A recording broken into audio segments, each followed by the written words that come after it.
Bonjour, bonjour, peuple congomani. Bonjour. Bon, eza ya bino ndeko masawa, ok? Nouvelle euti kokwea. Ekwea ki depuis lobby, balobaki déjà depuis lobby na pokwa, que gouverneur militaire général, ou général, aza général. Général, gouverneur militaire, oyo ya Nord Kivu, auti ko kufa.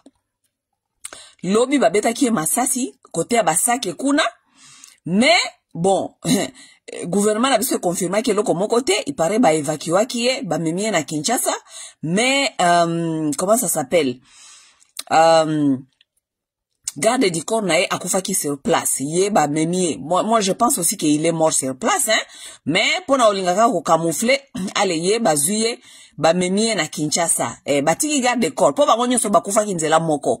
Ba ngonyo so bakufa na ba ngonyo nzela moko. Mais pour na olinga ko camoufler, ba zuye o soit disant que aki ba évacuer na Kinshasa, garde du corps batiki ye kuna e bembe asoso matanga te. Akufa na ye kuna kaka na basake kuna. Voilà. Bon, sikoyo, depuis lobby, gouvernement ils ont kolobé l'autre côté et tout, la mouki na batongo boye, et puis Mutamba pe, abima ki kuna, Mutamba a zo continuer ba menace. Mutamba zo koloba lobi ke, oh yonyo so koloba kaka makambu ya guerre, akope sa kaka ba nouvelle ya guerre, bako kangaye, et puis akozana peine de mort. Mutamba, Mutamba, olangwe pouvoir, pouvoir esi laka Mutamba, pouvoir esi laka. Yo mtaliboso te Mutamba oye ozu mwa opportunité yako sala pembeni ya Tshisekedi. Mutamba kokanisa te okomi na lolo, kokanisa te okomi ko ozu mapapu okomi ko pumbwa. Oza ndeke te Mutamba. Ata so oza ki ndeke okomi na no aigle te. Oba na kosala biso ba menace. Yo oza eloko te Mutamba. Oza eloko te banda lelo ti lobby okotika la ka jamais kozala eloko. Ozo kolingo misala homme fort, o misala remarquable to remarqué yo. Totiaka yo kate Mutamba lelo ti lobby. Okokani na eloko moko te, okokani même pas na ministre eloko. Mutamba. Oh, boniko Mutamba. Biso totika kobanga Kabila te, Kabila mutazaka kadogo mwana soda. Ebongo tokobanga yo na matamaskina yo wana ya Chilombo boyebi eloko te bino tokobanga bino totikala jamais kobanga Kabila yo nde tokobanga yo tobanga Kagame te tobanga ka Museveni te to ngai kutu masana banga kakutu nzambe te ya Bible wana bopesa kangai ebongo kamwa mutu lokola Mutamba ngana na kobanga mutu lokola Mutamba boni boyeko kita na se pouvoir na zali kosila kala mingi te yo kozonga na yo soki baboyo makuna soko uta soki wapi toyebite origine yo Mutamba toyebite kala mingi te pouvoir kosila oko disparaître na yo pe mutu moko peta koyebaka yo ok Mutamba pour kolangwa pouvoir te oba na koyebisa biso ke o peine de mort o ya koloba peine de mort yo nani Mutamba outi wapi po yebisa biso peine de mort Mutamba olobi ko ya olanda biso ti na bapoto awa ya kolanda biso to sakozela yo Mutamba to sakozela yo tela zoba Mutamba o na Kinshasa kuna bakopesa bato information te o ya koloba akozwa peine de mort loko ya Kinshasa baza koloba te bino basolo te bozo bunana Rwanda za kotia bato okura so iboke na ba YouTube kuna tala ba newsletter nyonso ya mike ya Rwanda bango nyonso baza koloba makambo ya ba M23 bango nyonso baza koloba avancement bango nyonso bazali koloba makambo zali koleka kuna bango nyonso bazali leo na tongo na lamuki tala ba newsletter na bango nyonso ya mike wana ezaka na YouTube bango nyonso bazali ko annoncer mort ya Chirimwami yo za ko yebisa ba Congolais baloba te siyote bakokufa bakozwa peine de mort justice selon Mutamba ala muki na tongo bandiko bisa bato justice selon la mort Mutamba totia o misapi Mutamba totia yo misapi nano eska batia yo te Mutamba totia yo misapi ok Mutamba totia yo misapi toko konde ko luka ba news et puis totia yo misapi totia yo ngona kati ya se wana Mutamba ok totia yo misapi Mutamba totia yo misapi kozala poli toloba ba gros mote me so totia yo misapi yo moko bi totia yo misapi wapi Mutamba totia yo misapi ok voilà sikoyo babombi news na bango babombi bamoni ke non moya ko bomba lisusu ezali te ale parce que ba news international e bandi déjà koloba ke Chirimwami ya kufi bamoni moya ko bomba lisusu ezali te bango wana baiko ebisa biso sikoyo ke officiellement Chirimwami ya kufi ça veut dire gouverneur ya Nord Kivu non seulement azali gouverneur ya Nord Kivu azali général azali militaire. Boyebi linkoloba nini boyo kasinyo Chirimwami akufi, okay? Parce que président na bino wana mabuliri njegu, oyo ya Chilombo, oyo ya ba voyage. Ayebisa kibiso ke a moindre escamouche. Tako lobika ka a moindre escamouche, ba M23 bangora babandiko beta batu, kimisa batu. Mutu na bino a moindre escamouche, atika la susu kolobelo komokote, bilobela mwanza, président bilobela mwanza. Moindre escamouche, soki na yoki kaka Congolais moko akufi, Congolais. Tala nege M23 beti ba Congolais. Beta ba kufi. Moindre escamouche azui elongi, atie na pembeni, atie kuna zoko tala ondraza komona te. Toganya wa president, olobaki moindre escamouche, ba beti, ba bomi, ba sali nini. President alobaka biso eloko wana te. Akoma kotala na pembeni, akoma kanisa soka ke voyage, eke tobosa ni tanga kozonga, tokobosa na makambo wana te. Mais chaque minute tozoko benga ye. Moindre escamouche, président, moindre escamouche. Siko, ba Rwandais, na baturaye, ba monike a président oyo, aza avantire. Moindre escamouche, osale loko mokote. Tikato nia fulana nu gouverneur. Gouverneur ya Nord Kivu, azali premier citoyen. Aza loko la président ya Nord Kivu. Aza loko président Nord Kivu, aza premier citoyen. Et pas n'importe militaire, général. Balobi ok lokola moindre escamouche alobaki keso to beti moko ba Congolais masasi ekosala loko te tika to nia fulanano premier citoyen ya Goma tika to nia fulanano général tika to nia fulanano militaire ale lobi bazu ebagata masasi ba nyafuli nani kotoyo komone Chirimwami ba nyafuli kotoyo paya mutunyo se panzani paya moindre escamouche aza wapi Mwana escamouche aza wapi? Wana ezali donc bakoti si Félix Misapi na derrière. Batie Félix Misapi, donc batie Misapi, balongolie Misapi, bayoki si solo na ye moko. Parce que soki bazo kosimba ba Congolais, ayisa kiso moindre escamouche bakangi moko akosala mabe. Balobi non, siko loko totie Misapi, azoko yoka te. Tika siko to yoki sa ye solo ya loko esike komi. Batie Félix Misapi. Allez, Félix Babetelio Masasi général. OK?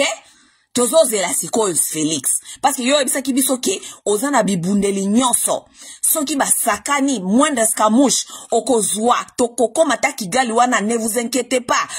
Tala bato kozana ba vidéo wana bien so bo bimisango lisusu to rappeler. A moindre escamouche toko kita wana na Kigali tozana bibundeli nyonso toko beta bango Kigali wana nyonso ekobunga. Félix Sekedi toza kozela yo. Po ba beti premier citoyen ya Goma, ba beti Masasi, ba pasoli motu, ba tie yo Misapi Félix. Non seulement premier citoyen, azape militaire. Siko tozo ko zela yo koloba nini, Félix. Message à votre président. Bino nyonso botinda ba message wana ya moindre escamouche. Akosala nini. Siko yo moindre escamouche même pas ba bomeli premier citoyen ya Goma. Premier citoyen ya Goma ba bomie. Moindre escamouche tozo ko zela yo o bimisa biloko na mabende na yo nyonso, bimisa batu nyonso format kende siko yo Kigali. Po ba ndebisa soke okokita tina Kigali. Kita Kigali to mona yo. To matato kita Chirimwami oya kufi na buzoba na ye moko tolo batukape to matato kita Chirimwami akufi na buzoba na ye moko bozoko pesa ye ba condoléances ripe c'était un veillant courageux di mangwaku comment est-ce que un colonel soi-disant un général bazoko tinda yo na bitumba oyo ozoko comprendre mutu na makolote comment est-ce qu'un général vous êtes dans un pays vous avez un soi-disant un commandant suprême qui n'assume même pas ses fonctions un commandant suprême qui voyage comme il veut il vous envoie au front là-bas lui il est dans le voyage azana ba voyage et puis pas n'importe quel voyage que ya malonga akei na ye mobembo kaka boye kaka sepeli abimi akei mboka eza na kati ya guerre président zabi kenda na ye bozo ko bisa Chirimwami keo c'était un soldat MVA c'était un médiocre bango nyonso wana baza ba médiocre tika nanu ba nyafulaka bango ba minduki na mitu parce que baza ba médiocre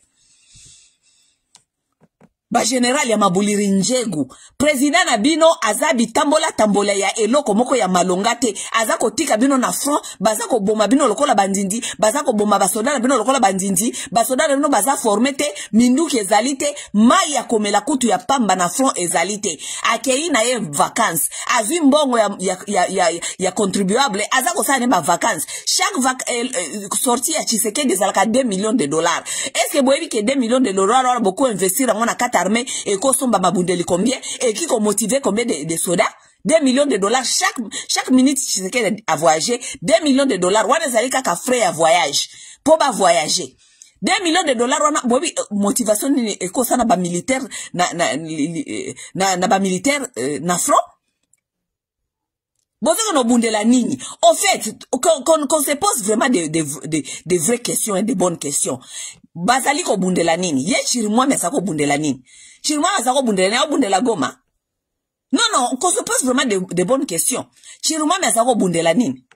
Azako bundela patrie. Ou azali ko bundela pouvoir ya Tshisekedi. Azako bundela nini. Il se battait pour quelle raison? Vous vous battez pour la patrie. Vous allez me dire que les soldats qui se battent là-bas, ils se battent pour la patrie. Ils se battent pas pour la patrie. Parce que patrie, on est à la paix, qu'on peut se bangolo comme malongate. Basoda, bazan afro, bazan bundela, ni ba bundela patrie. Ata kutu balbaki pe toke no kufaka loko ba sacrifice loko ba soso. Toko faka boete loko ba sacrifice loko ba soso. Les soldats qui sont au front sont en train de se battre pour quelle raison? Pour la patrie.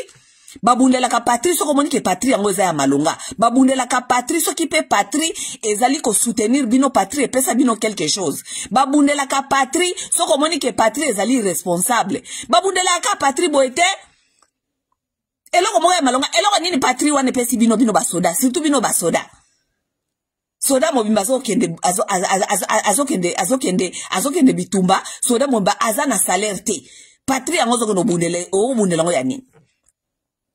Soda zali ko bunda atiki famille na nzala mwasi mpiodi ya pamba ezalite ozoko no bundela patrie yango pesa yo nini yebisanga patrie yango pesa bino nini basoda oyo bakufi na ba front kuna na ba Nord Kivu. Si vous connaissez soki boyebi situation ya basoda na front kuna na Nord Kivu boko sepela te basoda bakufi na ba front kuna ba mitaka bango kuna na basi na bango etu boki na aéroport à Goma bakata ngo ande aéroport à Goma bakata ngo ande côté moko ba avion kitaka côté moko comme place batia basi ba militaire na ba militaire bazela ka wana sa diza bazela ka ba avion mokolo ba cargo avion ne koya ezong sabango na Kinshasa bakoma ko fa na aéroport bana ba militaire bana mike ba avion zo kita boy batu bazo kita na ba avion boy ba mona ka bana ba militaire na côté wana mususu nenge ba mama na bango basukoli bilamba na bango batandi yango me bana ba otambola mitakala na batarma ke côté mususu wana bazako kima mongo côté mususu ya tarma ke ekoma place bana militaire ya kosakana baoki mamitakala na batarmake po ba mama na bango basukoli bilamba mususu ko latsa bango ezate batandi yango côté mususu kuna ne aéroport à Goma ekoma bongo. Tshisekedi na mwasi na ye bazako bimaka ba avion bazako kendaka ba tourisme bazako kende skane osala me basi ya basoda bafanda ka aéroport basumba ka aéroport batoka ka mai wana na laki baye na ngwana na aéroport balamba kana ba mai ya laki balala ka wana bala Yes, eza lokola aéroport côté moko koma lokola refugee camp ya ba na Goma e koma lokola botu na batu bakitaka Goma bakoyebisa bino makamba mona ka aéroport côté mususu ya Goma e koma lokola refugee camp ya basi oyo ba mibali na bango bakufaki na front baza kozela ba avion cargo e ya kozongisa lokola membango lokola ba saki ya madesu ezongisa bango na Kinshasa. Vous vous rendez compte? Tandis que Tshisekedi azana avion mobimba o atambola kana ngonga alingi a voyager kana alingi 2 millions chaque minute ya voyager ka basi ya basoda oyo yaza kotinda na front o bazali ko kinoko kufa soit disant pour la patrie esaela bango eloko moko te basi na bango so bakufi bazalaka bafanda kawana na aéroport ya Goma. Oui. Tshisekedi na mwasi na ye bazali ko enjoy mbongo bazali ko enjoy ba avion Tshisekedi akotinda avion na yo wana te ekende na Goma e banda ko rapatrier basi wana muke bazonga ulia ko dépenser ba 2 millions akenda kanango ba voyage na batu na ye bakenda ko fana na ba hotel na ba poko batu na ye bakiti na kata ba hotel babandi ko mela babandi ko benga basi ya bandumba babandi ko kenda ba strip club ba strip tease na ba poto bakenda ota basi ninge babina ka mutakala. Oui akotinda avion wana te ekende kuna na Goma eba na ko rapatrier basi wana na banana muke bazonga bango na ba Kinshasa avec 2 millions de dollars wana ba resettle bango bazonga ba pesa bango place ya descend ya kofanda ba de la bavina bango te basoda wana Tshisekedi alingi ba kende kokufa pour la patrie etikala ko pesa bango loko moko te patrie ya irresponsable Chirumwami akufi na buzoba Chirumwami akufi na buzoba bilo bazo koma wana Chirumwami akufi na buzoba. Comment est-ce que un général azali ko soi-disant azokende guerre, la guerre qui n'a jamais dans une nation qui n'a jamais déclaré l'état de guerre dans la nation. Chirumwami akufi nini bob sangai akufi guerre non totura nano ma solo ya solo Chirumwami akufi nini? Akufi guerre? Est-ce que tolbaki Chirumwami akufi na guerre? Chirumwami akufi na guerre te? Chirumwami akufi na buzoba ya Félix Tshisekedi. Parce que vous êtes des gens qui n'arrivent pas à dire à ces messieurs-là la vérité. C'est ça le problème. Chirumwami akufi na guerre te? Chirumwami akufi na guerre te bo kontete ke Chirumwami akufi na guerre. Non, Chirumwami akufi na guerre te? Chirumwami akufi na kata buzoba ya Félix. Nous ne sommes pas dans la guerre, soi-disant, parce que l'État congolais n'a jamais déclaré la guerre. Nous ne sommes pas en guerre. On n'a jamais déclaré la guerre. Bango bazoko ndiko bundela nini na to déclarer guerre te. Non? So bolingi tolwa ke Chirumwami akufi na kata guerre, azalaki soi-disant, aza héros, aza je ne sais pas quoi. Non mais l'État n'a bien déclaré dans nos guerres.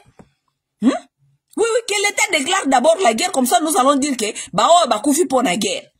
Nakata guerre, mindset ya batu, mentalité batu échangeaka. Toebi que nous sommes en guerre. Mwana, zwa eloko yo kokakozwa. Oui, nezalak.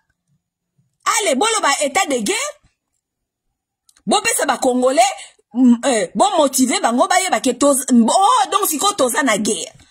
État de guerre ezali ke mwana siko il faut avoir conscience mwana il faut yeba komi batela jeshi ezali awa basoda bazali awa to accompagner bango boyena n'est-ce pas? Mais vous n'avez jamais dit que nous étions dans la guerre. Vous n'avez jamais dit que nous étions dans la guerre. Siko Chirumwami akekufela nini? Chirumwami mandoko no bundisa nani? Boy sangana mandoko no bundisa nani?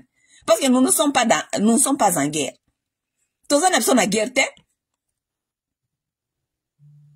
Oui, kuna bazako bunda, Kinshasa bazako sala ba fête. Chirumwami yake ko bunda lobby soi-disant, alinga bima homme brave ya sake, akende na sake, akende ko abima l'homme brave, akende na sake. Ya azoke na sake, ba famille Tshisekedi bazoke de Sud-Afrique.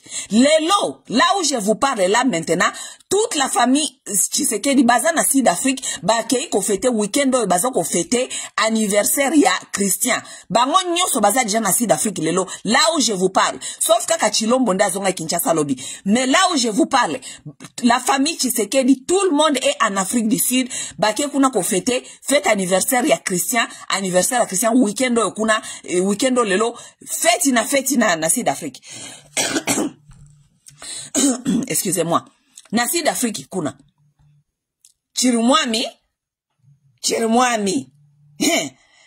président na yo atikala kodoba guerre te eloko moko te yena ba masa ne ba osala feti yena famille ne bazoke na bona feti na Sud-Afrique du Sud président na yo azali na kata ba feti akende Ghana mabe azonga boy mabe Chirumwami atelemi Chirumwami alobi alikia kende ko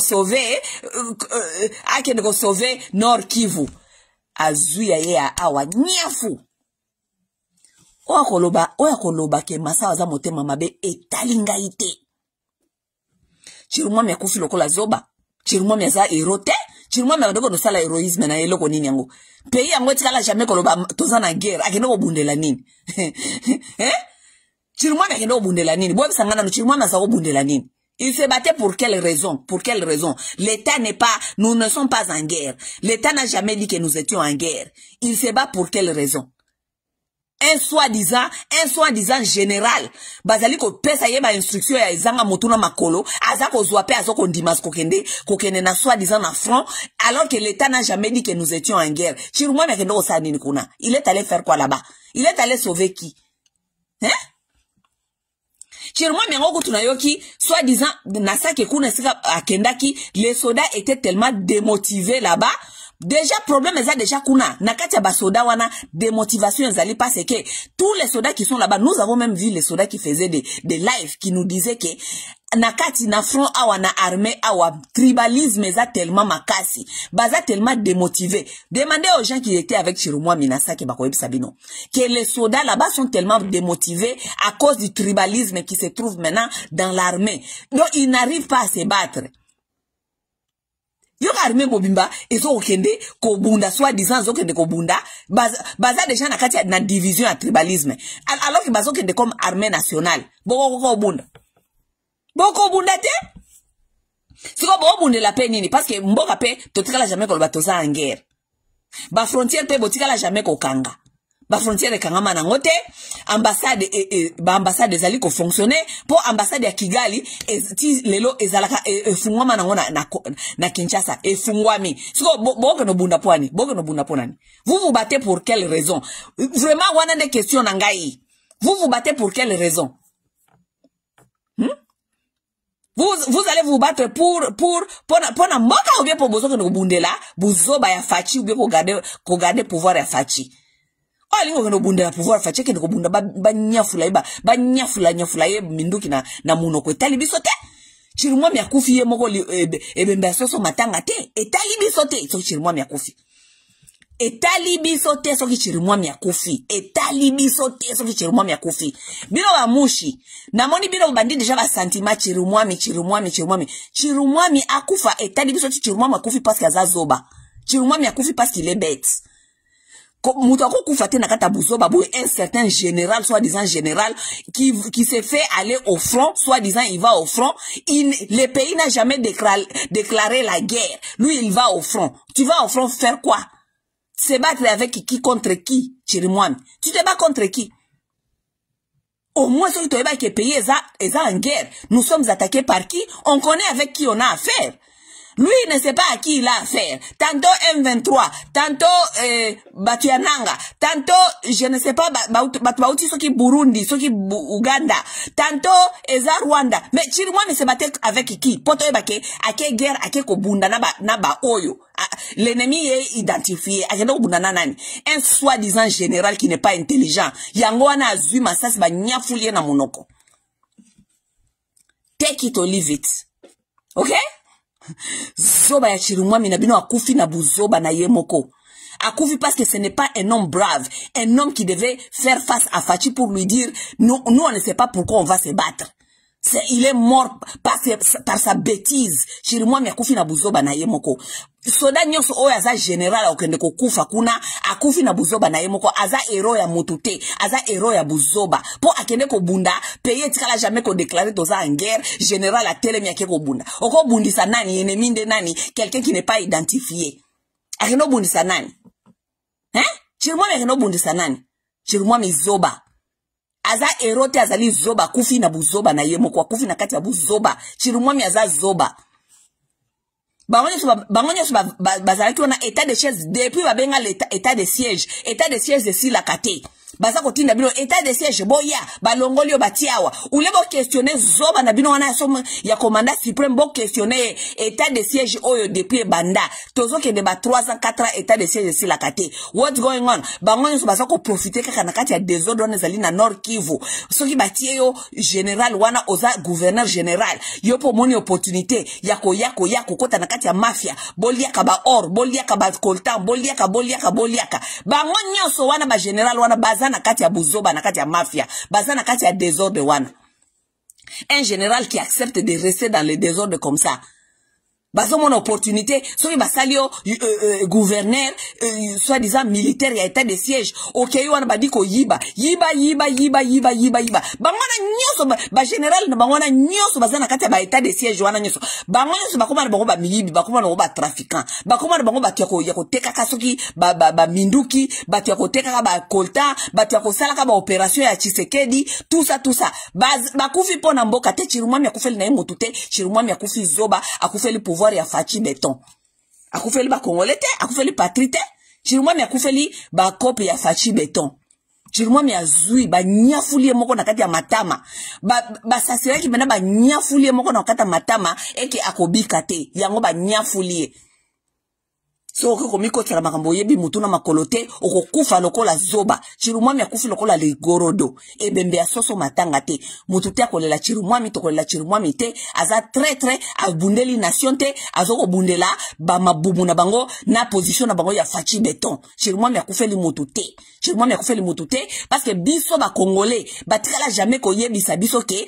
la patrie est à danger nous sommes en guerre totikala jamais koyeba ke toza en guerre so chirumwami akoyebisa biso te ke akufeli biso parce que biso toyebi te ke toza en guerre est-ce que yo congolais ngo fandi wana basi ba yebisa yo ke patrie est en guerre basi so ke patrie est en guerre te ba koyeba biso ke chirumwami akufeli biso ndenge nini alors que biso toyebi te ke toza en guerre nous ne sommes pas en guerre toza en guerre te parce que toza en guerre te président na biso aza kosala bafeti président na biso famille eza lelo na sud afrique baza kuna baosala bafeti baza kosala lelo weekend mobimba bakosala feti ya chrétien toza nous ne sommes pas en guerre parce que votre première dame est ici en train de dépenser l'argent des contribuables n'importe comment tandis que basi ba militaire balala kanagoma ba mbanda bango bakufa na guerre balala kanagoma na aéroport lelo bazelaka avion ni ya cargo ko yako membango na kisasa lokola ba makamadesu avion ya cargo ndiko kozongisa basi wana na bana na bango na Kinshasa ndenge ba mimaka ba madesu na ba marchandise première dame na bino azali awa azali ko kabaka ba mbongo azako kabaka ba mbongo sima bazana kati ya mouvement ngona ba mafia na ba gouverneur bango soit disant ya ba militaire kuna na Nord Kivu po ba étouffer ba peuple citoyen état de siège au basalaka na Nord Kivu wana ce n'était pas pour nous l'état de siège est arrivé au Nord Kivu c'était pour étouffer ba jeunesse ya Nord Kivu ko étouffer bango ba lobelo ko mokote parce que jeunesse ya Nord Kivu e bande ko telemela molisco ezali ko telemela bato baza ko sala bango ba bekuna batindi basali état de siège bengi batuna bango po baya ko fina bana Nord Kivu matama baya ko fina bana Nord Kivu matama bana Nord Kivu balo bakali susu te bazui ba jeune nyoso ya Nord Kivu o batelemela ka batuana bakangi bango ba gouverneur militaire na bino wana bakanga ba jeune wana nyonso ya Nord Kivu yango mona kalelo bana Nord Kivu balo bakali susu te basala kali susu loko te parce que bakendande ko tiela bango état de siège kuna ce n'était pas pour sauver les Congolais, c'était pour maîtriser, méprimer ba jeunesse o ezali kolobela makambu ya mboka. Lelo chirumwami akufa. Boye bisa biso ke chirumwami akufeli biso, chirumwami akufeli biso te. Chirumwami bazali na kati ya mafia na ye na béton na ye pona ba mépriser peuple. Sikola kwa bo mépriser ki peuple. Bo za na mbangu bo za na ba muscle. Parce que rébellion yangwane za déjà na porte. Rébellion yangwane za déjà na porte. Bino ba militaire onyoso bokendaki kuna pona ko sala complot contre population soit disant état de siège po bokende ko fina ba population matama balo bakali susu eloko te bino nyonso kuna oya kozwa masasi bino nyonso ba soki ba général soki na ba gouverneur o nyonso kozwa masasi kuna etali biso te akufela biso te parce que biso jusqu'à aujourd'hui toyeba kada biso te ke tozaka en guerre parce que pays etikala jamais koloba tozali en guerre nous ne sommes pas en guerre le président est dans la fête toute la population est dans la fête tout le monde fait ce qu'il veut nous ne sommes pas en guerre oya kufi kuna kufi na buzoba na yemo ketali biso te chirumwami rest in peace kende kuna konde ko sambe pa nzambe okende ko yebisa ye mafia na kopo zaki na ngona kati yo na fachi beton na bino botika biso makelele biso ba congolais to yema kambuana te préparez-vous parce que rébellion est commis déjà wana tout le monde qui connaît ma position boko ba ke position ngeza e comme nango clair position ngeza like il est temps de s'affronter oui Kinshasa linga te lokola batira jamais ko bisabiso ke toza en guerre. Ngai position na ngai koma ke il est temps de s'affronter. Toko fanda lisusu boete ba 20 ba 30 to banda kolobaka o négociation to négocier lelo le kaki lobby ezonga ki non on n'a plus le temps là de passer encore 10 ans ou 20 ans ou 30 ans dans des bêtises de négociation. Il est temps de s'affronter. Il est temps de s'affronter to bunda oya ko gagner a gagner soki ba Rwandais ba gagner biso soki biso ba Congolais to gagner bango comme ça oya ko beta moninga abeti moninga comme ça to ba kopesa na respect et puis to ba ko move on vaut mieux to bunda sikoyo ke to zela ka kuba négociation ba 30 lisusu to zaka kana buzoba ba Congolais ba lala kalibanda nini on a qu'à s'affronter on s'affronte une seule fois Baoyo bako boma baninga babomi baninga comme ça tango toko move on toko baka na kopesa na respect. Fachi, prépare-toi. OK? Il est temps de s'affronter. O déclarer guerre te. Guerre est comme ce n'est même pas à la porte. Guerre est kota déjà na kati. Eza déjà na kati. It's time to wear your fucking big boy pants. Là ta pantalon na oya ba grand garçon. It's fucking time. Ba diaper wana oyo, ba diaper wana oyo ba couche wana mama Martha lati sagoti lelo. Etali bisote. You better wear your fucking big boys pants. It's time ya ko s'affronter. Parce que nanga ye pas ko zonga simali sosote. Bazali ko ya Félix tia big boys pants na yo kende ko affronter batwana comme ça toko ye basikoyo qui est qui. Vous comprenez? Batia que place wana pambate. Soi-disant commandant suprême. Nous voulons voir tes muscles. Chirumwami a koufé libiso te ba congolais. Batika ko manipuler bino. Chirumwami n'est pas mort pour nous. Chirumwami est mort dans ses bêtises. Parce que le pays n'a jamais déclaré que nous étions en guerre.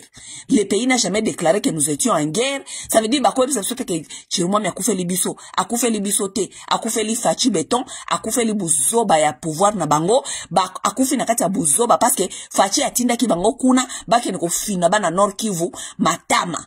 Bango soi-disant militaire ya ba gouverneur batiaki bango te kuna pona biso batiaki bango kuna pona kofina ba révolutionnaire matama ba révolutionnaire ba lo bakalisu sur le côté parce que depuis bango bakenda kuna ba sala pe loko moko te ba mépriser pe situation ata moko te mikolo nyonso kaka insécurité mikolo nyonso kokufa mikolo nyonso peuple akimaka ba maîtriser na bango pe eloko moko te ba silisa pe guerre te parce que normalement ce batinde bango kuna ezali po ba si sa guerre soza ozali gouverneur militaire il faut que nous si sa guerre ba si sa na bango guerre te ba kuta désordre ba kota na désordre ba koma ba trafiquant ya ba or ba gouverneur wana nyonso ba militaire wana moni wana ba koma ba trafiquant ba or ba koma na bango ba chéri ebele kolala kabasi wa kolala kabasi kuna bakoma ba mafiose.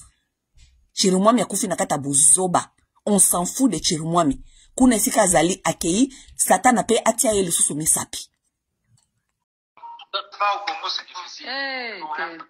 Mboka ba égoïste, mboka batumoko qui ont des naïvetés ce bazar la mité mandenge nini, tu ne comprends rien. À titre d'exemple,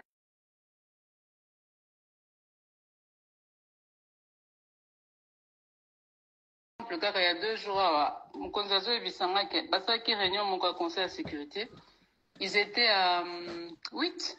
Il sait qui était là. Non, pas 8. Ils étaient, je pense, à une dizaine. Alors, vu qu'à comprendre, c'était le lendemain, bah, c'est preuve que ma solongue est de l'autre côté.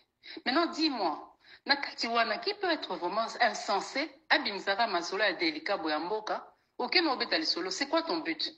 C'est quoi? Katsaka Namalembe Kende Kuna?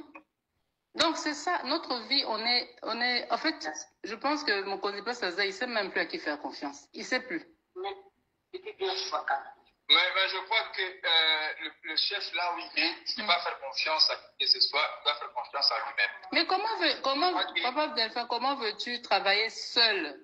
Il ne faut pas oublier une chose. Non. Félix, il est plus politique que militaire. Ça, il ne faut pas l'oublier. Il y a Ayaki n'a pouvoir en tant que politicien, mais il comptait sur l'armée. Parce que l'éducation, il y a eu un poto, donc, ce qu'on bunda pone kolo. Bunda pone individualité. Mais cette mentalité-là est entrée dans notre pays, ça fait quelques années. Et comment que non, on travaille pour les individus, à tel point que ceux qui ont yé, n'est une entreprise, au côté, nommé au DG, bateau, bazaki na mutwakala, bakomo kobundisayo. En fait, ils ne sont pas là pour l'avancement des choses. Tout le monde tire la couverture côté naïe. Azo tire les bâtons dans le roue. Tant que Atabobimisi ba million, tant que yo échoué, c'est ce qui compte. Ils ne regardent pas na perte et salemi namboka. C'est ce qui est grave. Donc, nous sommes en opposition. Azo espérer kaka o échoué. Malgré qu'il ou investir ba million dans l'armée ou dans je ne sais quoi, mais a échoué car on a raison. Mais c'est le pays qui recule tous les jours, toujours régressé. Où est-ce qu'on va aller? Maman, Moni, je comprends. Le président Félix, il n'est pas militaire, il est venu pour politique. Ça, c'est la mentalité congolaise. Moi, je vous parle Imaginez-vous, la société, c'est nous qui l'avons créée. C'est ma société qui avait